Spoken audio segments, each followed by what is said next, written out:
आचार्य चाणक्य द्वारा कही गई ये बातें बदल देगी आपकी जिंदगी।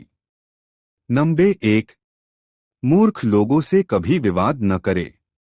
आचार्य चाणक्य के अनुसार हमें कभी भी मूर्ख लोगों के साथ विवाद नहीं करना चाहिए। अगर आप उनसे विवाद करेंगे तो नुकसान आपका ही होगा। ऐसे लोगों के साथ बहस करने से उन्हें तो कोई फर्क नहीं पड़ेगा, लेकिन आपकी इज्जत काम हो जाएगी। इसलिए मूर्खतापूर्ण बात करने वाले लोगों से किसी भी प्रकार का विवाद न करें और थोड़ा विवेक से काम लें। नंबर 2। अपनी कमजोरी किसी को न बताएं।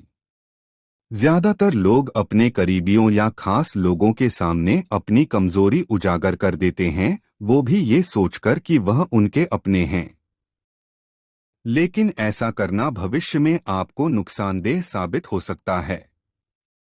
आचार्य चाणक्य के अनुसार अपनी कमियां बताने के बाद बहुत संभव है कि आपकी बातें किसी अन्य व्यक्ति को भी पता चल जाएं, इसलिए कभी भी अपनी कमजोरी किसी के भी सामने उजागर न करें। नंबर 3। सोच समझकर खर्च करें। आचार्य चाणक्य के अनुसार जब भी आप विपरीत परिस्थिति या किसी मुश्किल घड़ी से गुजरते हैं, तब आपके पास सबसे आवश्यक वस्तु धन का होना जरूरी है। यदि आपने धन का संचय कर रखा है तो आप किसी भी मुश्किल का सामना कर सकते हैं। इसलिए घर में धन का संग्रह होना अति आवश्यक है।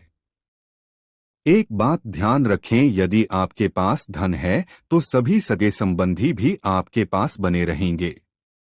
इसलिए अपनी मेहनत से कमाए गए धन को बहुत ही सोच विचार कर खर्च करें और जितना हो सके उसका संचय करें। नंबर 4। दोस्ती बराबरी में करें। आचार्य चाणक्य कहते हैं कि कभी भी ऐसे लोगों से मित्रता न करें जो आपसे ज्यादा प्रतिष्ठित हों या आपसे कुछ कमतर हों। उनके अनुसार ऐसी मित्रता कभी भी खुशी नहीं देगी।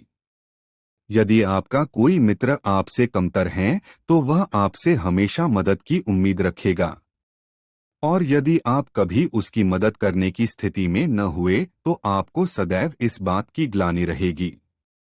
वही आपसे अधिक प्रतिष्ठा के लोगों से दोस्ती करने पर आप हमेशा अपने मित्र के साथ अपनी तुलना करेंगे और आपके मन में द्वेष और ईर्ष्या की भावना उत्पन्न होगी। नंबर 5। वर्तमान में जीना सीखें। आचार्य चाणक्य कहते हैं कि हमें न कभी अपने अतीत को देखकर पछताना चाहिए और न ही भविष्य की चिंता करनी चाहिए। उनके अनुसार विवेकी मनुष्य को हमेशा वर्तमान में जीना चाहिए। यदि आप सुख शांति से भरा जीवन जीना चाहते हैं तो आपको हमेशा वर्तमान में जीना चाहिए। चाणक्य नीति कहती है कि आपके हाथ में न ही आपका बीता हुआ कल है और न ही आने वाला कल। आपके पास सिर्फ वर्तमान है और आप अपने अतीत से सीखकर अपना वर्तमान सुधार सकते हैं, जिससे भविष्य में आपको कोई पछतावा न हो।